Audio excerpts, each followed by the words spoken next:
RSS ನಿಷೇಧದ ಕುರಿತಂತೆ ಕಾಂಗ್ರೆಸ್ ಸಚಿವ ಪ್ರಿಯಾಂಕ್ ಖರ್ಗೆ ಸಿಎಂಗೆ ಪತ್ರ ಬರೆದಿರುವ ವಿಚಾರಕ್ಕೆ ಸಂಬಂಧಿಸಿ ಪ್ರತಿಕ್ರಿಯೆ ನೀಡಿರುವ ಶಾಸಕ ಭರತ್ ಶೆಟ್ಟಿ ಸಿದ್ದರಾಮಯ್ಯ ಮತ್ತು ಸಚಿವ ಸಂಪುಟದ ವಿರುದ್ಧ ಮತ್ತೆ ವಾಗ್ದಾಳಿ ನಡೆಸಿದ್ದಾರೆ. ಕಾಂಗ್ರೆಸ್ ಸರ್ಕಾರದಲ್ಲಿ ಈಗ ಆಗುತ್ತಿರುವ ಅಧಪತನದ ಆಡಳಿತವನ್ನ ಮರೆಮಾಚಲು ಜನರ ಮನಸ್ಸನ್ನ ಬೇರೆ ಕಡೆಗೆ ಕೊಂಡು ಹೋಗಲು ಆರ್ಎಸ್ಎಸ್ ಜಾತಿ ಗಣತಿ, ಗ್ರೇಟರ್ ಬೆಂಗಳೂರು ಎಂಬೆಲ್ಲ ವಿಚಾರಗಳನ್ನ ಮುಂದಿಡ್ತಾ ಇದ್ದಾರೆ. ಅಭಿವೃದ್ಧಿ ವಿಚಾರದಲ್ಲಿ ಏನು ಮಾತನಾಡುತ್ತಿಲ್ಲ ಎಂದು ಟೀಕಿಸಿದ್ದಾರೆ.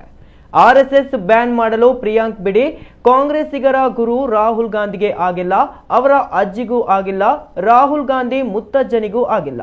ಪ್ರತಿ ಸಲ ಈ ವಿಚಾರ ಬಂದಾಗಲೂ ಅವರೇ ಅದನ್ನ ವಾಪಸ್ ತೆಗೆದುಕೊಳ್ಳುತ್ತಿದ್ದಾರೆ. ದೇಶದ ಎಲ್ಲಾದರೂ ದೊಡ್ಡ ಗಂಡಾಂತರ ಆದರೆ ಮೊದಲು ಆ ಜಾಗಕ್ಕೆ ರಕ್ಷಣೆಗೆ ಧಾವಿಸುವುದೇ ರಾಷ್ಟ್ರೀಯ ಸ್ವಯಂ ಸೇವಕ ಸಂಘದ ಕಾರ್ಯಕರ್ತರು ಎಂದರು.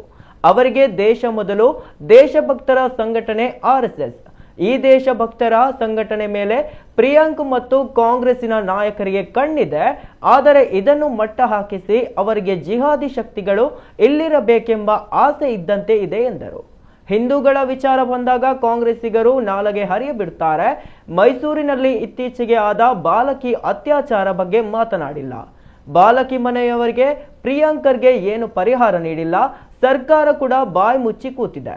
ರಸ್ತೆಗಳು ಹೊಂಡಗಳಿಂದ ತುಂಬಿವೆ. ಮೋಹನ್ ದಾಸ್ ಪೈ ಅಂತಹ ಉದ್ಯಮಿಗಳೇ ಟೀಕೆ ಮಾಡ್ತಾ ಇದ್ದಾರೆ. ಆದರೆ ಕಾಂಗ್ರೆಸ್ ಇವರ ಬಾಯಿ ಮುಚ್ಚಿಸುವ ಕೆಲಸ ಮಾಡುತ್ತಿದೆ ಬಿಟ್ಟರೆ ಸಮಸ್ಯೆಗಳಿಗೆ ಪರಿಹಾರ ನೀಡುತ್ತಿಲ್ಲ. ಜನರ ಮನಸ್ಸನ್ನ ಬೇರೆ ಕಡೆಗೆ ಹರಿಸಲು ಆರ್ಎಸ್ಎಸ್ ವಿಚಾರವನ್ನ ಮುಂದಿಡ್ತಾ ಇದ್ದಾರೆ. ಜನ ನಿಮಗೆ ಅಧಿಕಾರ ಕೊಟ್ಟಿರುವುದು ಯಾವ ವಿಚಾರಕ್ಕೆ ಎನ್ನುವುದು ನಿಮ್ಮ ಗಮನದಲ್ಲಿರಲಿ. ಈಗ ಚುನಾವಣೆ ಆದರೆ 20 ಸೀಟು ನಿಮಗೆ ಸಿಗಲಿಕ್ಕಿಲ್ಲ ಎಂದು ವಾಗ್ದಾಳಿ ನಡೆಸಿದ್ದಾರೆ. ಇಡೀ ದೇಶದಲ್ಲಿ ಎಲ್ಲಿ ಏನಾದರೂ ದೊಡ್ಡ ರೀತಿಯ ಗಂಡಾಂತರ ಆಗಿದ್ರೆ, ನೈಸರ್ಗಿಕ ಸಮಸ್ಯೆಗಳಾದರೆ ಮೊದಲು ಆ ಜಾಗಕ್ಕೆ ಧಾವಿಸುವುದು ರಾಷ್ಟ್ರೀಯ ಸ್ವಯಂ ಸೇವಕ ಸಂಘದವರು. ರಾಷ್ಟ್ರೀಯ ಸ್ವಯಂ ಸೇವಕ ಸಂಘದ ಶಾಖೆಯಲ್ಲಿ ಭಾರತ್ ಮಾತೆಗೆ ಜೈಕಾರ ಹೇಳ್ತಾರೆ. ದೇಶ ಮೊದಲು ಅನ್ನುವಂಥ ಮನಸ್ಥಿತಿಯನ್ನು ಯಾರು ಶಾಖೆಗೆ ಬರ್ತಾರೆ ಅವರಿಗೆ ಆ ಮಾತನ್ನು ಹೇಳುವಂಥ ಕೆಲಸ ಅಲ್ಲಿಂದ ಆಗ್ತದೆ. ದೇಶಭಕ್ತರ ಒಂದು ಸಂಘಟನೆ, ಈ ದೇಶಭಕ್ತರ ಸಂಘಟನೆ ಮೇಲೆ ಪ್ರಿಯಾಂಕ್ ಖರ್ಗೆ ಅವರಿಗೂ ಮತ್ತು ಅವರ ಇಡೀ ಕಾಂಗ್ರೆಸ್ನ ಹೆಚ್ಚಿನ ಮಂತ್ರಿಗಳಿಗೆ ಕಣ್ಣಿದೆ. ಅವ್ರ ಪ್ರಕಾರ ಜಿಹಾದಿ ಶಕ್ತಿಗಳು ನಮ್ಮ ದೇಶದಲ್ಲಿ ಹುಟ್ಟಿದರೆ ಒಳ್ಳೆಯದು, ಭಾರತ್ ಮಾತೆಗೆ ಜೈಕಾರ ಅನ್ನುವಂಥ ಮಕ್ಕಳು ನಮ್ಮಲ್ಲಿ ಇರಬಾರ್ದು ಅನ್ನುವಂಥ ಮನಸ್ಥಿತಿಯಿಂದ ಈ ಮಾತನ್ನು ಆಡ್ತಾ ಇದ್ದಾರೆ. ಪಥಸಂಚಲನ ಬ್ಯಾನ್ ಮಾಡ್ತೇವೆ, ಮತ್ತೊಂದು ಬ್ಯಾನ್ ಮಾಡ್ತೇವೆ ಅನ್ನುವಂಥ ಮಾತನ್ನು ಹೇಳ್ತಾ ಇದ್ದಾರೆ. ಸಾರ್ವಜನಿಕ ವಲಯದಿಂದ ಯಾವ ರೀತಿಯ ರಿಯಾಕ್ಷನ್ ಬರ್ತಾ ಇದೆ ಅನ್ನೋದನ್ನು ನಾವೆಲ್ಲರೂ ಸಹ ನೋಡಿದ್ದೇವೆ.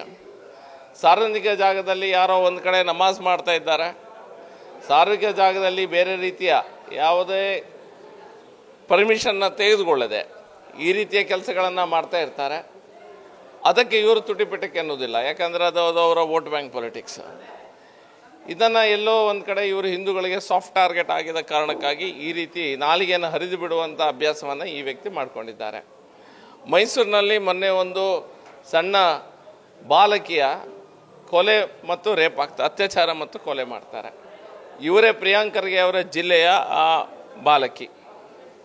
ಇನ್ನೂ ಸಹ 1 ತಿಂಗಳಿಗಿಂತ ಜಾಸ್ತಿ ಆಗಿದೆ.